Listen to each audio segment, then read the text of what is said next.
What's good, everybody? It's your boy, O'Shea Duke Jackson, back at it again with another episode of The Celebrity Junk. Many of us know about what's going on with the Sonya Massey case. You've seen the video. I've looked at it several times. People may say that, oh, yeah, she was throwing this, or oh, she was throwing that. You know what? I'm really not sure. I'm really not sure as to what happened.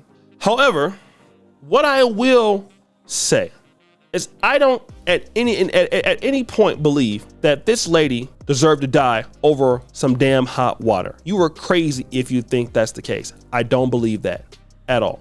I just don't. Okay. You might say that you do. I don't. Now, with that being the case, I'd like to deal with Candace Owens. And Candace Owens is now commenting on the situation herself at hand. I'd like to let Candace Owens talk about this, and then I'm going to come back. Of course, as I have said since the beginning of time, there are mistakes that police officers are human beings. There are mistakes that happen, and the idea that now you're going to use this situation and all the usual suspects are already involved, we know that Attorney Crump is already involved, to then try to make Black Americans believe that this happened simply because she was Black is pointedly ridiculous. So I am saying to Black Americans today, do not take this bait. Yes, what happened in this situation, I think he's going to have a very hard time, this officer, saying that he absolutely felt so threatened by boiling water that the only solution was for him to mindfully say, I'm going to shoot you in the face, and that's what he did. I think that's going to be a very steep hill to climb. But the reaction from Black America cannot be exactly what they want. There is a reason that whoever is in control of Joe Biden's account instantly tweeted about this, okay? It's because they think we're stupid. They think we're emotional. They think that we always respond illogically and emotionally, and that it's an easy way for them to shore up votes by saying, oh, look, forget that we've destroyed everything around you and that we got you to burn down your neighborhoods, burn down your neighborhoods in 2020. And then obviously stole a bunch of money because none of that money actually went to making your neighborhoods better. And so now those communities are desolate. Forget all of that because look, another video. And this means racism is back, and vote for us because we're going to show you how emotional we are. And that's exactly what Joe Biden did. He tweeted this on the heels. He wrote, Sonya Massey, a beloved mother, friend, daughter, and young Black woman, should be alive today. Sonya's death at the hands of a police officer reminds us that all too often Black Americans face fears for their safety in ways many of the rest of us do not. Sonya's family deserves justice. I am heartbroken for her children and family as they face this unthinkable and senseless loss. Jill and I mourn with the rest of the country, and our prayers are with Sonya's families, loved ones, and community during this devastating time. Okay, again, going to say here, this happened in Springfield, Illinois, that the only reason whoever is in control of his account is putting that out there is because too many Black Americans are turning toward Trump. They think too many Black Americans are catching on to the Democrat scam, and so they scan every one of these situations and they leave out the hard facts. And the hard facts are that if you examine this just based on a percentage rate, white Americans unarmed are more likely to be shot and killed by police officers in mistakes, shot and killed by police officers in these correspondences than Black Americans. That is a fact. It is an inescapable fact. There's no way to examine the statistics and not come out with that understanding. Okay? And they don't want you to know that. There's never been a time ever on his timeline where he has shared anything about a white person being killed unarmed by a police officer because it doesn't feed their narrative.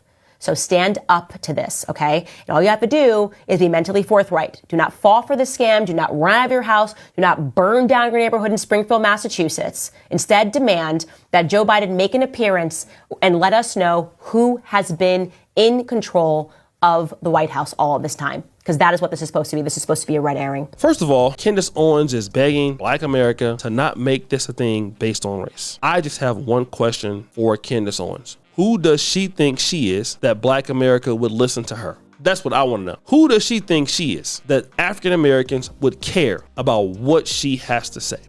I just want to know. Why does she feel that it is important that people are concerned about what she thinks or how she feels? She must be crazy, right? It just only makes sense. And then secondarily, if it's not based on race, what is it based off of? Tariq Nasheed has already put up a tattoo of the man in question, Mr. Sean Grayson. Look at what Tariq Nasheed says.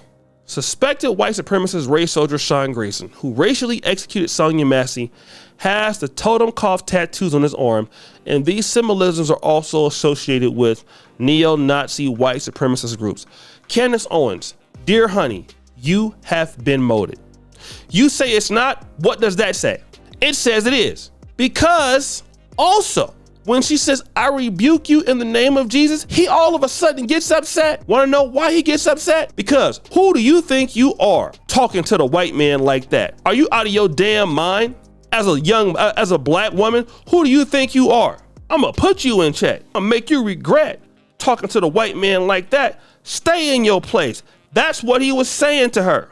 Stay in your goddamn black place. That's what he said. How dare you talk to me as a white man? And see, they don't want to make it race when a lot of times it is race. Everything to do with black people's position in America today is about race. Now, you guys can say, well, black people make bad decisions. I will agree. Black people can make bad decisions. But those decisions have been helped by the people who enslaved us. We are their children. We know what we know from them, that which is good and that which is also wrong. We've learned it from them. We've learned how to hate ourselves from them. I'm not blaming it all on them, but they sure have helped. So don't act like racism isn't an American thing. Racism is definitely an American thing. Redlining is an American thing. Blacks are at the bottom because it is a racist thing, and that's the goddamn truth. And folks want to get around that. And as long as you in this black skin, it is a racist thing. Okay, not every small situation may be about racism. I would agree to that, but this killing here is not coincidental. First of all, the man shouldn't even have been in her house. Had no business being in the woman's house at all. What was he doing there? It was bad police procedure any goddamn way. He shouldn't have had his nasty ass in there in the first place. That could have been solved at the front door. Why was he in there? So he's incompetent, yes, but call him for what he is. A racist white man who's taking advantage and mad at a sister because she said, I rebuke you. Now, is that the kind of word that you might use with, one of these petty officers? Probably not. I would never say that. As a black man knowing my position in the world, I would not use that verbiage. No, I would not. To be honest, I would not. I would not say such a thing. I'm not her. I can't tell her what to say. All I know is it's not worth her losing her damn life over what the hell that man said. It's not. A woman should not lose their life because you're not man enough to control yourself. If you can't control yourself, brother, go ahead on and sit your ass down somewhere. You're still a man. What are you doing even taking your weapon out on a woman like that? And you are not in even no danger. How could you even, and he was even behind the other officer. So that hot water, you came and encroached upon her. That woman didn't have nothing in her hand. You told her to go turn the water off. You shot that woman in cold blood. And that man has been at 6 different jobs in the last 4 years, something like that. That man is crazy. He's crazy. He don't like black people. The tattoo proves it. And here is Candace Owens sticking up for Zaddy. And this is another reason why a lot of blacks do not like the bigotry associated with the Republicans or conservatives. People like Candace Owens make it worse, okay? They make it worse. Fresh and Fit, they make it worse. All these black conservatives, butt kissers, that when things like this happen, y'all don't ever want to come toward the middle because you're afraid of losing your little white base. That's what makes it such a disgusting thing. And this is exactly why folks don't want to deal with you. Because look at it. Look how disingenuous a lot of y'all are. You guys are disgusting. I will call it like it is. You people are disgusting. It stinks. You guys should have more respect for yourself, okay? As individuals. But we know you don't. We know that you don't. So guys, what do you think? It's your boy O'Shea Duke Jackson back at it again with another episode of The Celebrity Junk. I appreciate you for all you do. Stir the bell. We're out.